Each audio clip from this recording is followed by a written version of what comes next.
Part 1. The Dying Galaxy. The galaxy had once been a place of light. Trade routes glowed like rivers of gold across the star maps. Civilizations rose, argued, traded, and dreamed beneath alien suns. For thousands of years, life spread outward, confident that progress was unstoppable. That time was over. Now the galaxy was dying. In the strategic command hall of the Lyran Union, the great holographic map floated silently in the air. Once, it had been filled with bright colors representing thriving worlds, alliances, and safe borders. Now, a different color dominated the display. Red. A dark, pulsing red that slowly spread from system to system. Each red mark meant the same thing. A dead world. A silenced civilization. No survivors. The enemy responsible was known by many names, but most called it the Devourer Fleet. It was not an empire in the traditional sense. It did not issue demands or send diplomats. It did not conquer and rule. It erased. The Devourer Fleet arrived without warning. Massive organic metal ships descended into a system, ignored all communication attempts, and unleashed weapons that burned atmospheres, cracked planets, and boiled oceans. Within hours, entire civilizations vanished. No prisoners. No mercy. No explanation. Adashur Ilir stood near the edge of the command hall, his hands clasped behind his back. He was young by Lyran standards, his skin marked with the faint silver tracery of his people. Normally, those lines shimmered with energy and health. Today they were dull. Ilir was an archivist, a historian. His life's work had been studying the past, ancient wars, forgotten treaties, extinct species. He believed history mattered because it taught lessons. But nothing in the archives had prepared him for watching history end in real time. The 9th Defensive Fleet is gone, a commander said quietly. Another red symbol expanded on the map. Confirmed loss of Karthus Prime, another voice followed. Atmospheric ignition detected. Life signs, negative. A low murmur passed through the room. Karthus Prime had been home to nearly 10 billion sentient beings. Cities that touched the clouds. Oceans filled with life. Cultures older than some stars. Gone. Ilir felt a tremor run through his core. He forced himself to remain still. Archivists were trained to observe, not react. To record, not feel. But this was different. This was not the past. This was extinction unfolding. How far are they now? The High Speaker asked. The answer appeared on the map before anyone spoke. The red tide was less than 15 parsecs from Lyran territory. 15 parsecs. At the speed the Devourer Fleet moved, that meant weeks. Maybe days. Our allies? The High Speaker asked, though everyone already knew. The Rimward Coalition has fallen, an aide replied. The Kethri Alliance surrendered. It made no difference. The Devourer Fleet had ignored the surrender and destroyed them anyway. Ilir watched the High Speaker's shoulders sag slightly. The room was filled with leaders, admirals, and strategists, but none of them had answers. They had tried everything. Massed fleets had been annihilated. Experimental weapons had failed. Diplomacy had been ignored. The Devourer Fleet did not adapt slowly. It learned instantly. Every attack only made it stronger. For weeks now, Ilir's routine had been painfully simple. Wake. Report to command. Watch worlds die. Sleep if exhaustion allowed. Repeat. He felt like a clerk recording the end of existence. Is there anything left? The High Speaker asked, his voice barely above a whisper. Silence answered him. That silence pressed down on Ilir's chest. He felt something rise within him, something he had tried to ignore for days. A memory. A fragment. A myth. He stepped forward before he could stop himself. There may be one option, Ilir said. Every head in the chamber turned toward him. The High Speaker frowned. Archivist Ilir, this is not. I know, Ilir interrupted, then stopped himself and bowed his head. My apologies. But what I'm about to say is all we have left. Reluctantly, the High Speaker gestured for him to continue. Ilir took a breath. His voice was steady but his hands trembled. In the deepest archives, he began, there are records from before the first galactic expansion. Fragmented, corrupted, dismissed by most historians as unreliable. Several ministers exchanged skeptical glances. These records speak of a species, Ilir continued, one that once held immense power. A species that shaped trade, warfare, and law across large portions of the galaxy. And who are they? Someone asked. They called themselves humans. The name meant little to most in the room. A few recognized it as a footnote in ancient texts. Humans were aggressive, Ilir said. Brilliant. Dangerous. They expanded rapidly and fought many wars. And then, the high speaker asked. And then they vanished. A ripple of quiet surprise passed through the chamber. They did not collapse, Ilya clarified. They were not destroyed. According to the records, they fought a conflict so devastating that it reshaped entire sectors. He hesitated before continuing. After that war, humanity withdrew completely. They recalled every fleet, abandoned every colony, sealed their home system and cut all communication. They went extinct, a minister said flatly. No, Ilya replied. They chose isolation. The word hung in the air. For over 5,000 years, Ilya said, no confirmed contact has been made. Their system is marked as forbidden space. Navigation data ends at its borders. A council member scoffed. And you think ghosts will save us? Ilya swallowed. There is more. He activated his data pad. An ancient symbol appeared in the air. This symbol appears in multiple pre-collapse records, he said. It references a human contingency protocol. A weapon? An admiral asked. A promise? Ilya replied. He read aloud from a translated fragment. In the event of a threat to all sentient life, the call may be made. The giant will wake. The chamber fell silent. A myth, someone muttered. Yes, Ilya agreed.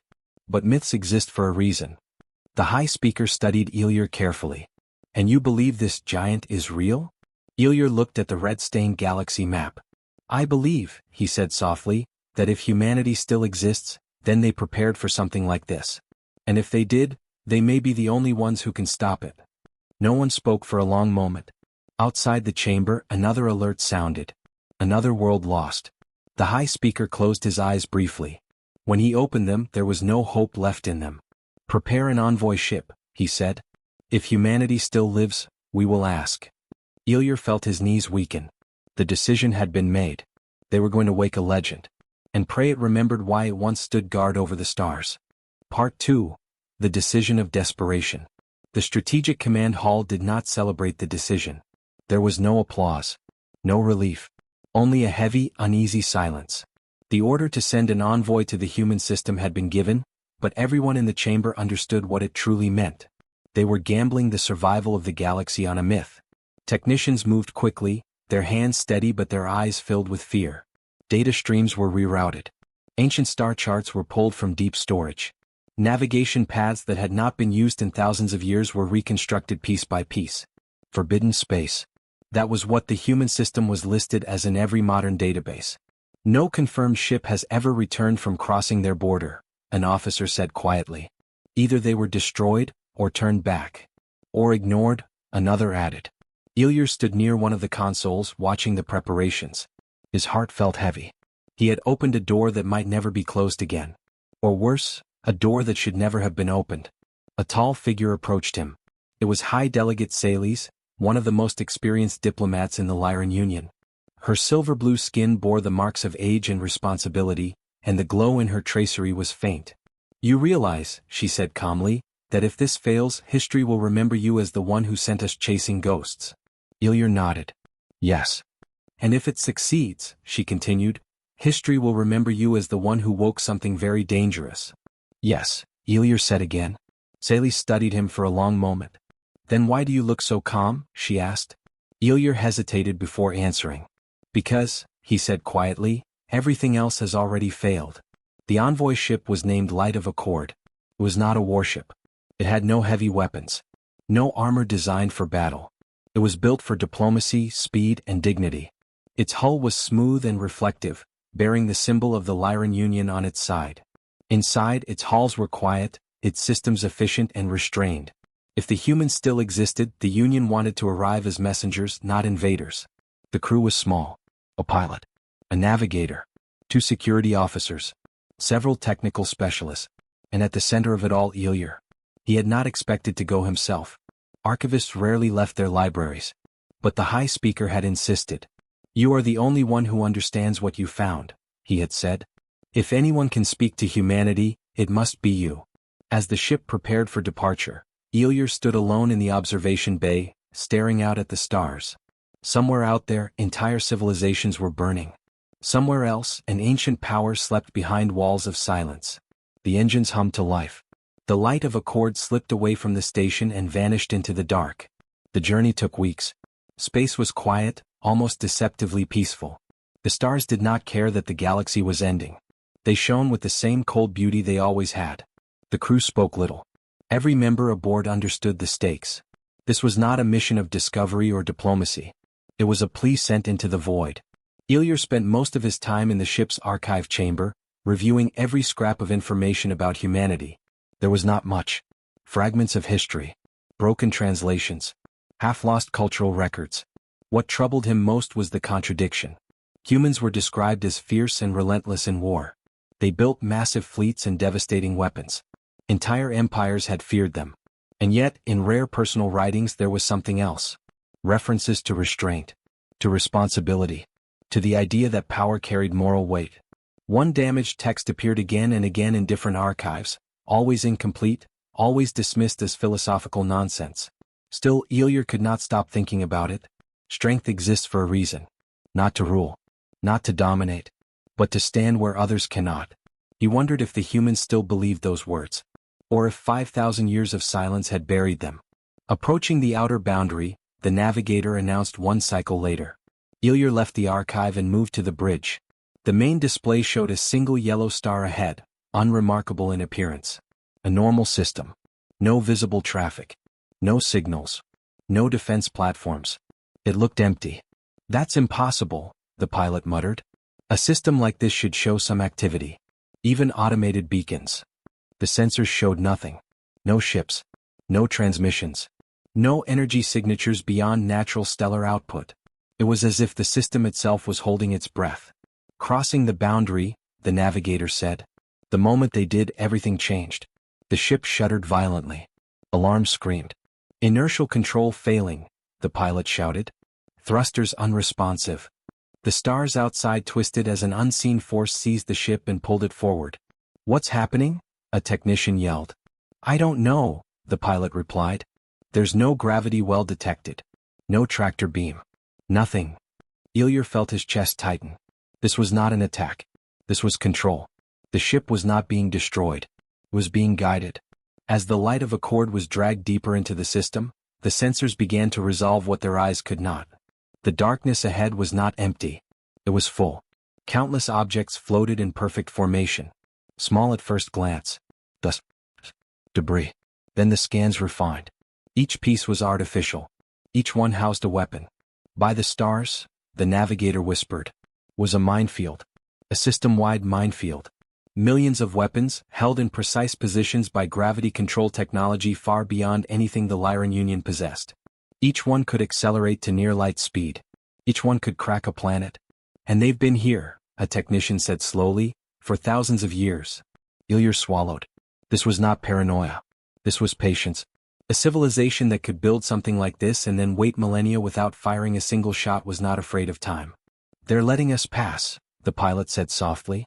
A narrow corridor opened through the field, the mines shifting just enough to allow safe passage. One wrong move would mean instant annihilation. The ship followed the path. No one spoke. As they moved deeper, the outer planets came into view. Gas giants, massive and beautiful. And wrong. Energy readings from the radiation belts, a technician said. They're too regular. Too structured. Hidden within the storms were vast installations. Weapons platforms embedded inside the deadly radiation itself, using the planet as camouflage. Entire fleets slept inside the giants. This was not just defense. This was a warning. You may enter, but only because we allow it. Finally, the third planet appeared. Blue, green, alive, and yet silent. No broadcasts, no satellites, no noise. Layered distortions surrounded the planet, barely visible. Shields. Multiple layers of them. This world, Ilir whispered, is wrapped in armor. The ship slowed. A voice filled the bridge, calm and unmistakably human. Diplomatic vessel of the Lyran Union, it said. We have been observing you. The voice spoke flawless Lyran. You will follow the landing coordinates now being transmitted. Do not deviate. Pause. Welcome to Earth. The channel closed. The crew stared at one another. Humanity was not dead. Humanity was awake. And they were about to answer for waking it. Part 3, Earth, the Fortress. The light of Accord followed the landing coordinates without question. Ilir watched Earth grow larger on the view screen. blue oceans, green continents, white clouds drifting across the atmosphere. A planet that could have been any peaceful world in the galaxy. And yet, it felt wrong. There was no city glow at night. No artificial satellites circling the planet. No signs of population. The planet was alive but silent. "Are we late?" the navigator whispered. "No," Ilya replied. "They've waited.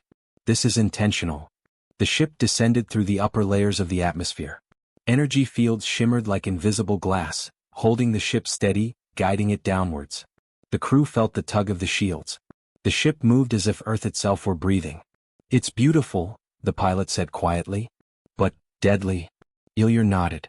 They built this world as a fortress. Indeed, the entire planet was fortified. Sensors detected layers of defensive grids around the orbit, moon, and even hidden inside the planetary crust. These weren't just shields. They were precision weapons. Missiles, energy projectors, and automated drones slumbered under the surface, waiting for permission to awaken.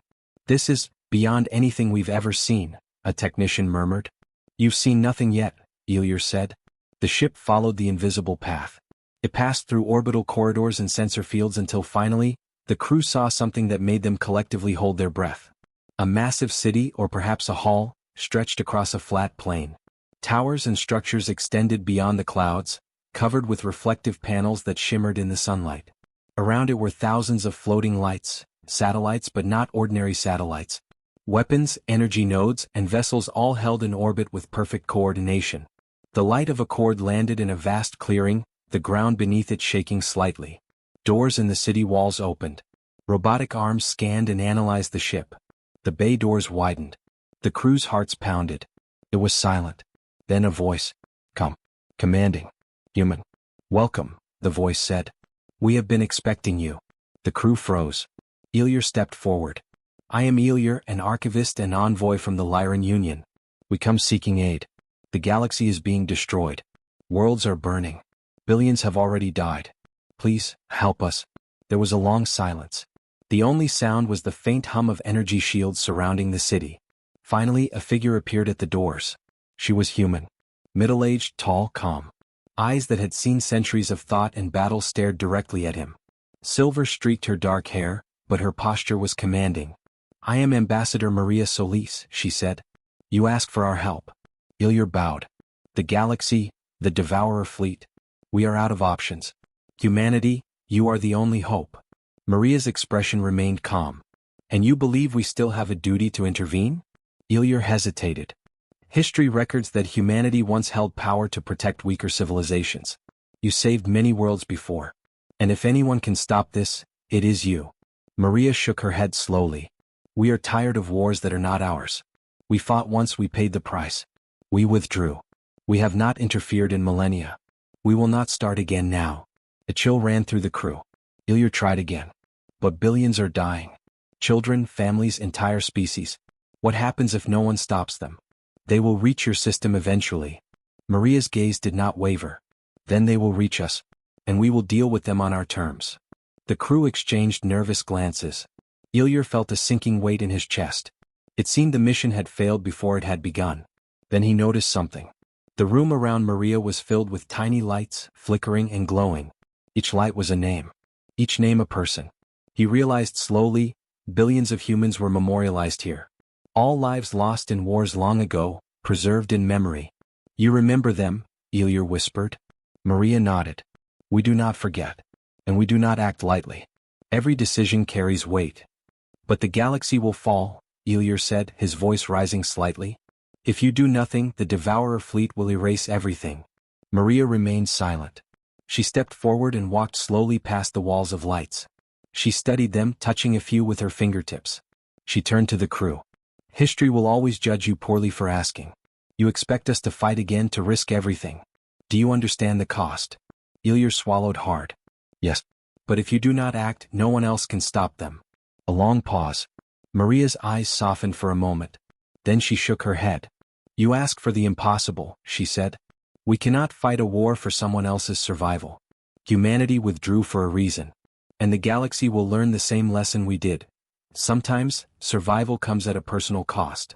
Ilya's hope faltered. He looked around at the crew. Their faces mirrored his despair. And then he remembered the words from the ancient archive. Strength exists to protect the weak. Not to dominate. Not to rule. But to stand where others cannot. Ilyar took a deep breath. He stepped closer to Maria. You built walls, he said softly. Walls to protect yourselves. But what about those who have no walls? Those who cannot protect themselves? The galaxy is burning. These people, they died believing you would stand for them. Will you let them die in vain? Maria paused. The silence was absolute. She turned slowly back to the walls of light. She studied each name again. She looked at the memorial of her ancestors, of her people, of her species. The silence stretched for what felt like hours. Finally she spoke. You remind me, she said almost to herself, why we became strong in the first place. Ilyar felt a flicker of hope. Maria's voice grew firmer. We will not fight blindly.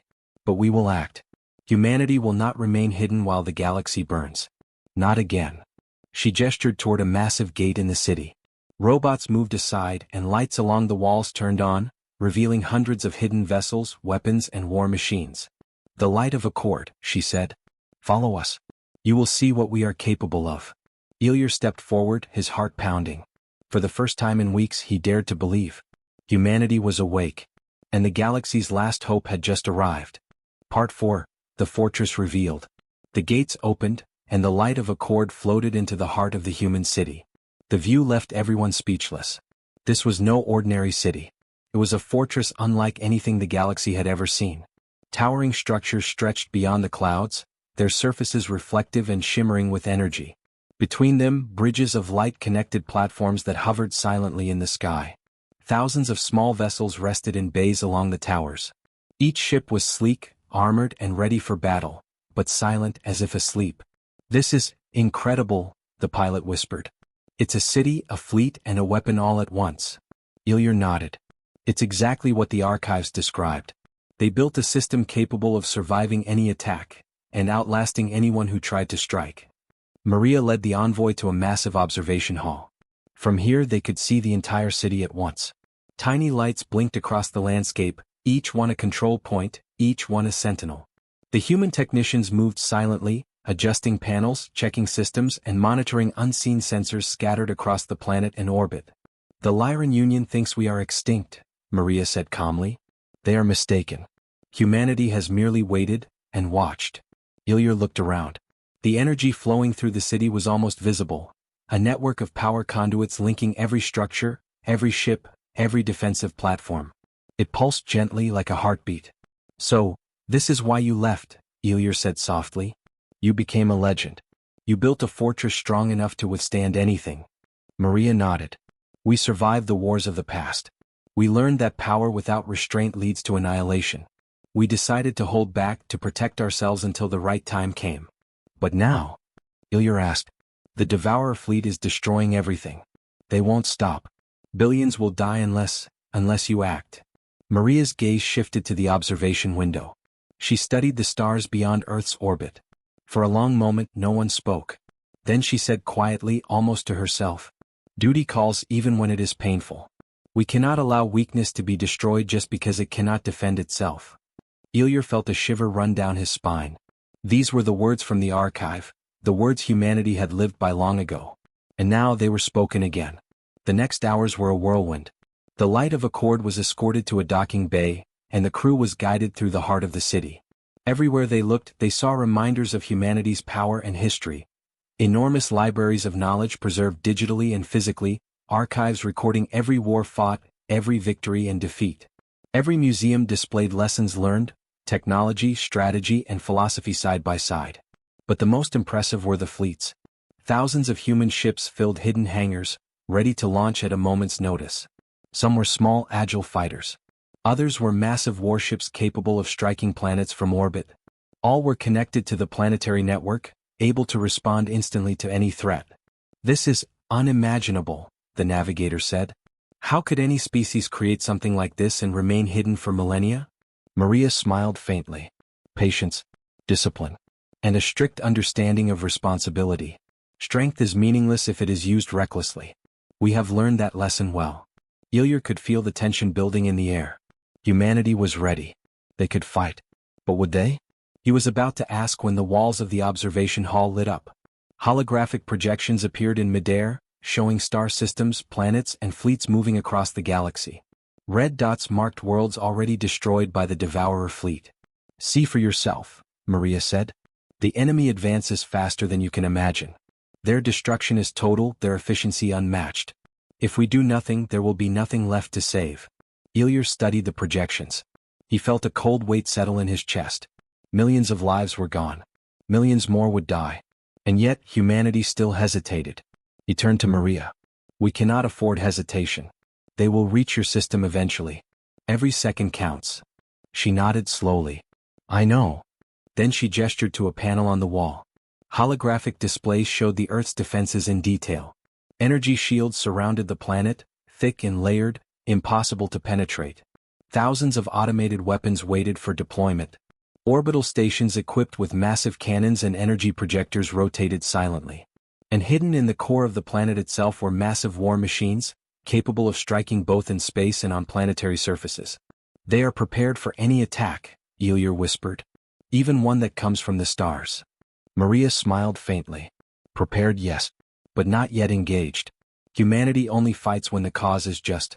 When weakness calls for protection." Ilyar felt hope rise again. Humanity was awake. They were willing to act.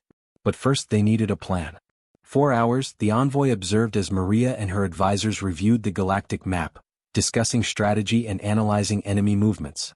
The room was silent except for the occasional soft click of a console or the hum of energy conduits.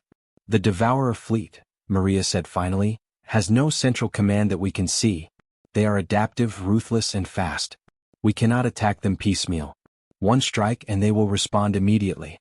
We must act decisively." Ilyar nodded. "Exactly. A single, precise strike may save billions. But hesitation will cost everything." Maria turned to him. "You understand, don't you? What this means for us, for humanity?" "Yes," Ilyar said. "You will risk everything. You will awaken a war that could destroy the strongest civilization in the galaxy. But if you do nothing, the Devourer fleet will destroy all life within reach. And the galaxy will remember your silence, not your survival." Maria studied him, her eyes piercing. "Then we are agreed. Humanity will not remain hidden while the galaxy burns. But we will act only once and we will act with precision. The enemy will never know what hit them." The next day the city buzzed with activity. Human ships prepared for launch, systems synchronized and energy grids charged to full capacity. The Light of Accord crew watched in awe as fleets moved with silent precision, folding into launch corridors and coordinating in ways that defied conventional logic. Small fighters zipped across platforms like swarms of living insects, while enormous capital ships aligned in orbital rings, waiting for the command to awaken. Ilyar walked with Maria across a wide platform, overlooking the preparation. "How long have you been ready for this?" he asked. Maria smiled faintly. "Thousands of years. We waited, observed, and prepared. Not for conquest. Not for glory. But for this moment, the day when weakness calls for protection and strength must answer." He looked out at the ships, the fortified city, the energy grids shimmering in the sunlight. The scale of what humanity had built left him speechless. "And now," Maria said softly, "the giant will stand once more." Ilyar felt his heart pound. The galaxy's last hope was no longer a myth. It was real. It was awake. The fortress world, Earth, had revealed itself in all its terrifying, awe-inspiring glory. And the countdown to the Devourer fleet's encounter had begun. Somewhere beyond the stars, billions of lives waited, and humanity prepared to rise. The galaxy had just found its shield. Part 5, The Refusal. The hall was immense. Ilyar walked beside Maria, following her through corridors lined with glowing panels. The walls hummed softly, alive with the energy of the city. Outside the tall windows, fleets of human ships rested silently, waiting, poised like predators in slumber. Ilyar's mind raced. The Devourer fleet was unstoppable, countless worlds had fallen, and billions of lives hung in the balance. Yet humanity's response was cautious, measured, restrained. Maria led them into a vast chamber at the center of the city. Holographic projectors displayed entire star systems, each red dot marking destruction, each green dot a world still untouched. The room was filled with human advisors, technicians, and strategists, each one calm, focused, and deadly efficient. Ilyar took a deep breath. "This is incredible. You have the power to stop the Devourer fleet. Entire civilizations will live if you act, Maria turned to him, her face calm, almost serene. And yet you ask us to risk everything. You ask humanity to fight again. After everything we have endured. Ilyar swallowed. Yes, because if you do not, billions will die. Entire species will vanish. And the Devourer fleet will eventually reach Earth. The galaxy is asking for help. Maria's gaze swept over the fleets visible from the hall. We already saved the galaxy once, she said quietly. We paid the cost alone. Humanity withdrew because the price was too high. Every fleet lost, every city destroyed, every life sacrificed. We do not repeat the same mistake. Ilyar felt a knot tighten in his chest. He had expected caution, but not this cold finality. You cannot just sit and watch, he said. You built this city, this fleet, this fortress, not for yourselves alone but for what is right. You have always stood between the weak and the darkness. If you remain silent now, history will call it cowardice. Maria's eyes did not waver. History will call what it will. We do not act for history. We act for survival and for balance. Humanity does not fight to be praised. We fight only when there is no other choice, and this is a choice we have already made, to remain hidden, to remain untouched, to wait. Ilyar's hands clenched. The galaxy is burning. Billions are dead already. And you refuse to act because you fear loss. Maria shook her head. We do not fear loss. We know it intimately. We act with knowledge, not emotion. We do not throw lives into chaos for ideals alone. Every decision has weight, Ilyar. Every strike leaves consequences. Ilyar's voice faltered. Consequences? Billions are already dead. Every moment of inaction is a consequence. A long silence filled the chamber. The only sound was the quiet hum of the energy grids beneath their feet. Maria walked slowly past the walls of memorial lights. Each glowing point represented a human life lost in wars long ago. She touched one with her fingertip. Another. Another. These people, she said softly, died believing in duty. They believed humanity would stand for what is right, that we would protect the weak, that our strength existed for a reason beyond ourselves. She turned back to Ilyar. And yet, the galaxy has never understood this. They always demand, always take, always hope that power can be borrowed without consequence. Ilyar felt despair press down on him. He had expected humans to act, to rise, to save the galaxy. Instead, he found refusal, resistance, silence dressed as wisdom. Please, he said, his voice trembling. I am asking you not for glory, not for honor, not for revenge. I am asking you for survival, for every being still alive. You can stop this. You must stop this. Maria's expression softened, but her voice remained firm. And if we go, she asked quietly, what then? If humanity leaves the shadows, engages fully, what will we lose? Our fleets? Our cities? Our people? And if we succeed, what will we inherit? Endless gratitude? Perhaps. But also expectation. Forever. The galaxy will come to rely on our presence, and we will never again be allowed to simply exist in peace. Ilyar's stomach twisted. You cannot let fear decide for you. Maria's voice rose slightly but still calm. It is not fear. It is understanding. Humanity survived because we chose restraint. Because we calculated consequences. Because we accepted that sometimes survival is more valuable than interference. We do not fight for others' mistakes. Ilyar's throat tightened. But if you do nothing, the Devourer fleet will never stop. And they will destroy everything you've built anyway. Maria nodded slowly. Perhaps. Or perhaps they will reach us and we will be ready. But we will not act blindly. And we will not sacrifice ourselves again for those who cannot protect themselves. That is the difference between power and responsibility. The room fell silent once more. Ilyar could see the tension on the faces of the crew from the light of a cord. They had traveled thousands of light years on hope, only to face refusal. He looked at Maria, desperation burning in his eyes. You are humanity, he said. The galaxy will remember your strength. Your choice will define the course of history. Do you want to be remembered as watchers? Or as saviors? Maria's eyes flickered. She turned toward the window overlooking the fleets and the fortified city. She studied the ships, the energy grids, the vast network of defenses that could obliterate entire worlds. Then she spoke softly, almost to herself. Strength alone does not define us. It is our choice in using it that matters. Ilyar felt a flicker of hope. Perhaps she would act. Perhaps humanity would awaken. But for now the room remained quiet. The refusal hung in the air like a weighty fog. You have seen what the enemy is capable of, Maria continued, her voice gaining strength. You have seen what billions face. And yet you ask us to leap into war, to repeat mistakes we have already paid for. The answer is no.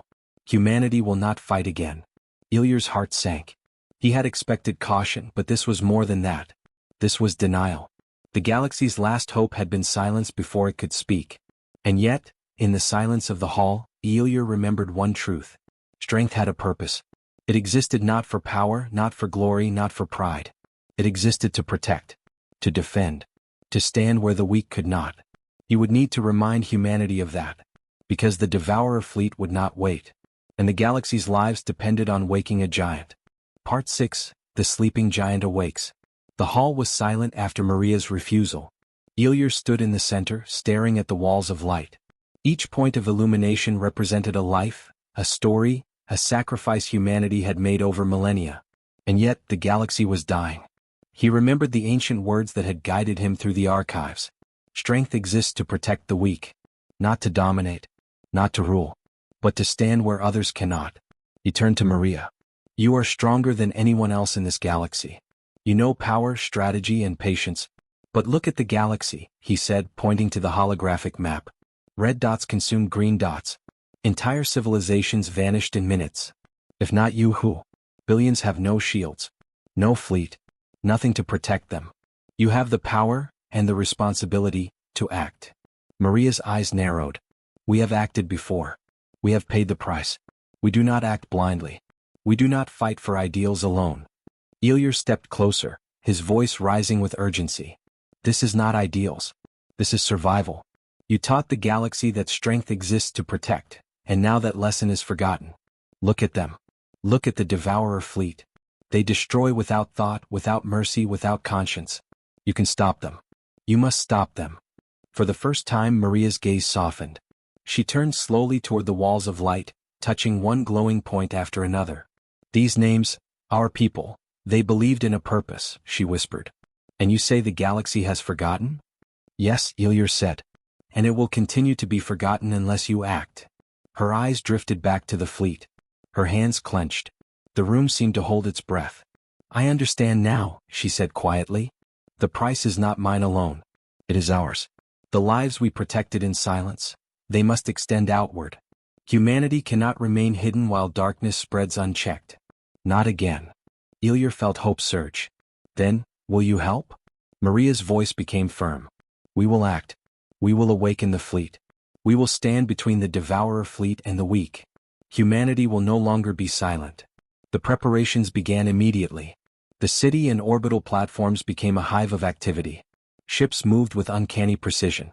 Fighters and warships aligned into formations, while massive capital vessels powered up their weapons. Energy grids hummed louder, the shields around the planet glowing brighter with every passing moment. The Light of Accord crew watched in awe as the human fleets prepared for war. Ships that had been dormant for centuries came alive. Engines ignited, energy fields stabilized, and the once silent fortresses began to pulse with readiness. This is unbelievable, the pilot said. They are a sleeping giant, and now they wake. Maria oversaw every step, coordinating movements with unerring precision. She walked among the fleet, her calm authority inspiring confidence in every human under her command. Ilyr followed, documenting the process. Every ship, every system, every strategy was being activated for the first time in millennia. The sheer scale of humanity's power made even the Devourer fleet look small in comparison. Finally, the moment came. Maria stood before the main command console. She raised her hand. Awaken the fleet, she ordered. The city trembled. Massive hangar doors opened. Hidden shipyards unfolded across the planet's surface. Millions of vessels rose into orbit, reflecting sunlight as they emerged in synchronized precision. Fighters streaked across the skies like swarms of silver lightning. Capital ships emerged from the shadows of gas giants, massive weapons powered and ready. The moon itself split slightly, revealing hidden warships docked deep within its crust. Ilyr felt his chest tighten. The galaxy had never seen anything like this. Humanity was no longer hidden. Humanity was awake. The fleet jumped into the void, traveling faster than thought. Sensors struggled to track them. They appeared suddenly at the Devourer fleet's command worlds, a sudden, unstoppable force. The Devourer fleet had never encountered such an opponent.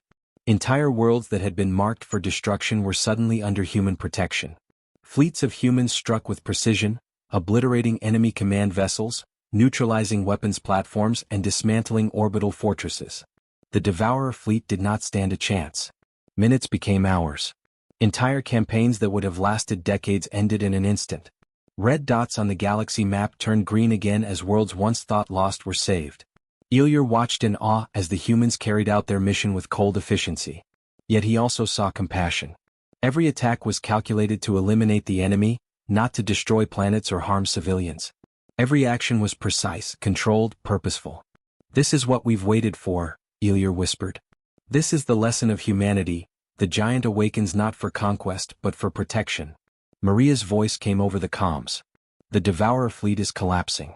Their command structures destroyed. Their forces retreating. The galaxy is safe, for now." Ilir exhaled, relief flooding him. The mission had succeeded. The galaxy had been saved. The aftermath was quiet but profound.